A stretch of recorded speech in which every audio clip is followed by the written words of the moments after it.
العزت نے قرآن مجید فرقان حمید کے اندر شاہ فرمایا، یا ایھا الذین آمنوا اتقوا اللہ حق تقاتہ، اے ایمان والو اللہ رب العزت سے ڈرو جیسا اس سے ڈرنے کا حق ہے۔ اس آیت مقدسہ کی تفسیر کے اندر علماء مفسرین فرماتے ہیں کہ اللہ رب العزت کی ذات اقدس نے ایمان والوں کو اپنی ذات سے ڈرنے کے بارے میں سکھایا ہے کہ اے امت مسلمہ، تم اپنے دلوں کے اندر خوف خدا پیدا کرو،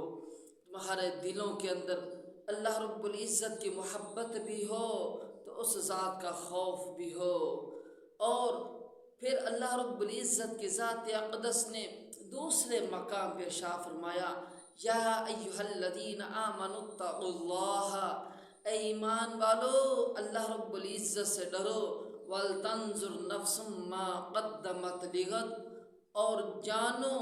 کہ تم نے کل کے لیے کیا بھیجا ہے۔ یعنی تمہیں اپنی آخرت کی فکر ہونی چاہیے،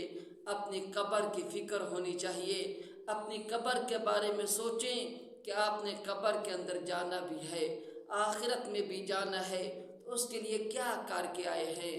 اور پھر اپنی حشر کے بارے میں سوچیں اور اللہ رب العزت کا ڈر اپنے دلوں کے اندر پیدا کریں، اپنے دلوں کے اندر خوف خدا پیدا کریں۔ اور حضور علیہ السلام کی جو ذات اقدس ہے، آپ کے دل کے اندر بہت زیادہ خوف خدا تھا، اور حضور سیدنا صدیق اکبر رضی اللہ تعالی عنہ آپ تقوی کے اس اعلیٰ مقام پر فیض تھے کہ آپ باغ کے اندر جاتے تو دیکھتے کہ اگر کوئی پرندہ باغ میں بیٹھا ہوا ہو تو آپ اس سے یہ فرماتے کہ اے پرندے، تو کتنا شان والا ہے کہ تو کھاتا بھی ہے، پیتا بھی ہے، اڑتا بھی ہے، سیر بھی کرتا ہے، ہاں جس مرضی باغ میں جا کے تو کھا پی بھی سکتا ہے اور تجھ پہ حساب نہیں ہے۔ کاش ابو بکر انسان نہ ہوتا، پرندہ ہوتا۔ یہ ان کے دلوں کے اندر خوف خدا تھا، اور ان کے دلوں کے اندر اللہ رب العزت کا ہیبت و جلال تھا، اور ان کے دلوں کے اندر اللہ رب العزت کی ہیبت و کبریائی تھی۔ لیکن ایک ہم ہیں، ہمارے پاس نہ سجدوں کا نور ہے، ہمارے پاس نہ عبادت کی لذت و چاشنی ہے، اور اس سے بڑھ کر ہم گناہ پہ گناہ کر رہے ہیں، گناہ پہ گناہ کرتے جا رہے ہیں، اور ہمارے دلوں کے اندر خوف خدا بھی نہیں ہے، ہمارے دلوں کے اندر اس ذات بارگاہ خداوند قدوس کا ڈر بھی نہیں ہے۔ اے امت مسلمہ کے نوجوان، ذرا تو سوچ تو صحیح، ہاں تو یہاں دنیا میں آیا ہے تو تیرا دنیا میں آنے کا مقصد کیا تھا؟ اور کوئی تو اس دنیا میں آ کے مقصد حل کر کے چلا جاتا ہے، لیکن کوئی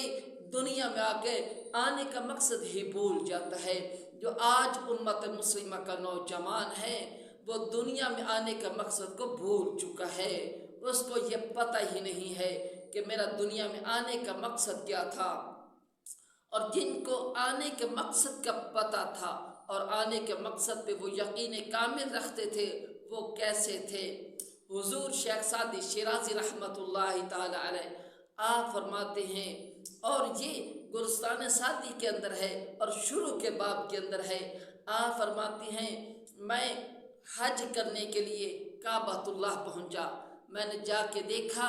کہ وہاں پہ لوگ طواف کر رہے ہیں، اور ایک شخص آیا،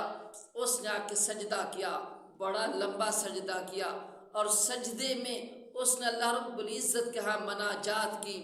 اور پھر سجدے کے اندر وہ رونے لگ گیا، اور اس کے ہاں چیخ و پکار بلند ہوئی۔ وہ شخص کہنے لگا، یا رب العالمین میں بڑا گنہگار ہوں، بڑا سیاہکار ہوں، بڑا ہی زیادہ گنہگار ہوں، مجھے معاف کر دے یا رب العالمین، تجھے تیرے حبیب کا واسطہ معاف کر دے، تجھے تیری عطاؤں کا واسطہ معاف کر دے یا رب العالمین، تجھے تیری رحمت کا واسطہ معاف کر دے یا رب العالمین، تجھے تیری مغفرت و بخشش کا صدقہ مجھے معاف کر دے۔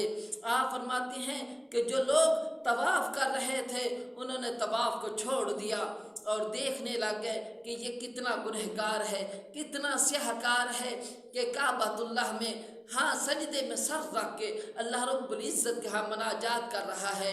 آپ فرماتے ہیں یہاں تک کہ لوگوں کی جو چیخ و پکار تھی وہ بھی بلند ہونا شروع ہو گئی کہ یا رب العالمین اس گناہگار بندے کو معاف کر دے، یہ تیرا بندہ گنہگار ہے، خطا کار ہے، سیاہ کار ہے، یا رب العالمین تجھے تیرے محبوب علیہ السلام کی زلف عنبری کا صدقہ اس کو معاف کر دے، یا رب العالمین تجھے تیرے حبیب علیہ السلام کے بددعا والے چہرے کا صدقہ اس کو معاف فرما دے۔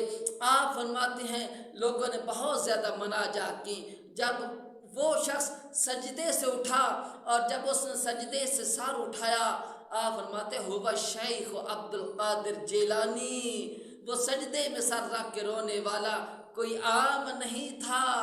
امام الاولیاء، سرتاج اولیاء، غوثیت کبریٰ کا تاج پہننے والے حضور شیخ عبد القادر جیلانی محبوب اسماعیلی رحمۃ اللہ تعالی علیہ تھے۔ دیکھیں ان کے پاس عبادت کا نور بھی تھا، سجدوں کی لذت بھی تھی، اور وہ سجدوں کی لذت سے آشنا لوگ تھے۔ ان کے پاس قرآن مجید فرقان حمید کی تلاوت کا نور بھی تھا، اور وہ اتنے عظیم تھے کہ حضور شیخ عبد القادر جیلانی محبوب اسماعیلی رحمۃ اللہ تعالی علیہ آپ مادر ذات ولی ہیں۔ پھر ایک سائڈ پہ آپ حضور سیدنا امام حسن رضی اللہ تعالی عنہ کی اولاد ہیں، تو دوسری سائڈ پہ آپ حضور سیدنا امام حسین رضی اللہ تعالی عنہ کی اولاد ہیں۔ اگر باپ دیکھیں آپ کا شجرہ نسب حضور سیدنا امام حسن رضی اللہ تعالی عنہ سے ملتا ہے۔ اگر آپ والدہ کی طرف دیکھیں تو آپ کا شجرہ نسب حضور سیدنا امام حسین رضی اللہ تعالی عنہ پہ جا کے ملتا ہے۔ اتنی شان رکھنے کے باوجود، اتنا مقام و مرتبہ رکھنے کے باوجود ان کے دلوں کے اندر کس قدر خوف خدا تھا۔ ان کے پاس سب کچھ تھا، ان کے پاس نیکیاں تھیں، پھر نیکیوں کے انبار تھے، لیکن اس قدر اپنے رب کے ہاں ڈرنے والے تھے۔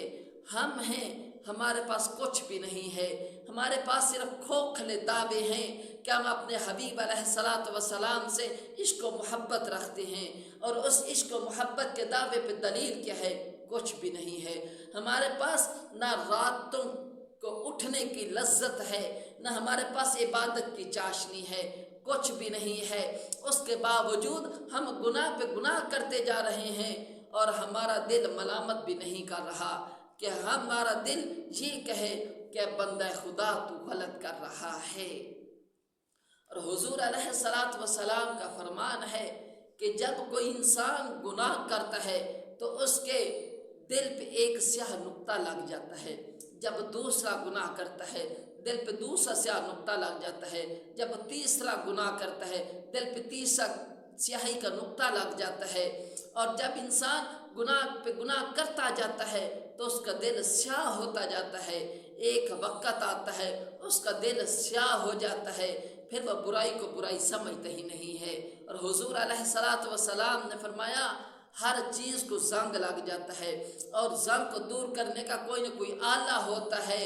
حبیب علیہ السلام نے ارشاد فرمایا کہ اگر انسان کے دل کو زنگ لگ جائے تو وہ کس چیز سے دور ہوتا ہے؟ سقالۃ القلوب ذکر اللہ، جو دلوں کا زنگ ہے وہ اللہ تعالیٰ کے ذکر سے دور ہوتا ہے۔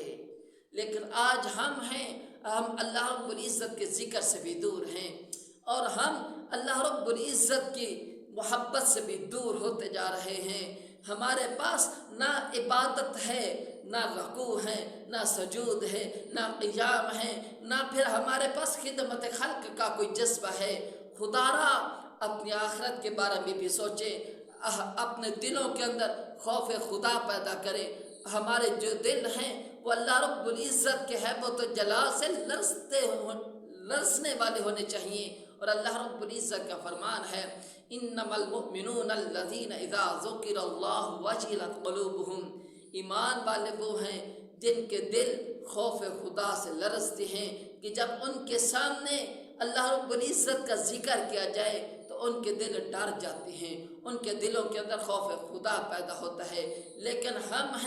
ہم پتھر دل ہو چکے ہیں، بلکہ ہمارے دل پتھروں سے بھی زیادہ سخت ہو چکے ہیں، کیونکہ جو پتھر ہیں وہ بھی اللہ رب العزت کے ہیبت و جلال سے ڈرتے ہیں، جو پتھر ہے اللہ رب العزت کا فرمان ہے متصدعا من خشیت اللہ، جو پتھر ہے وہ بھی خوف خدا سے کانپتے ہیں، خوف خدا سے پتھر بھی پھٹ جاتے ہیں۔ لیکن ہمارے دل ہیں جن کے اندر خوف خدا نہیں ہے۔ ہماری تو یہ حالت ہے، نہ خوف خدا نہ شرم نبی، یہ بھی نہیں وہ بھی نہیں، ہمارے دلوں کے اندر تو کچھ بھی نہیں بچا۔ بلکہ علامہ اقبال رحمۃ اللہ تعالی علیہ آپ فرماتے ہیں وضع میں تم ہو نصارہ تو تمدن میں حدود، یہ ہیں وہ مسلمان جنہیں دیکھ کے شرمائے یہود۔ آج ہماری حالت یہی بن چکی ہے کہ ہمارے دلوں کے اندر ذرہ برابر بھی خوف خدا نہیں ہے۔ رب کعبہ کی قسم، اگر خوف خدا ہو کبھی زانی زنا نہ کرے، اگر خوف خدا ہو کبھی بھی کوئی فراڈ کرنے والا فراڈ نہ کر سکے۔ لیکن جو ہم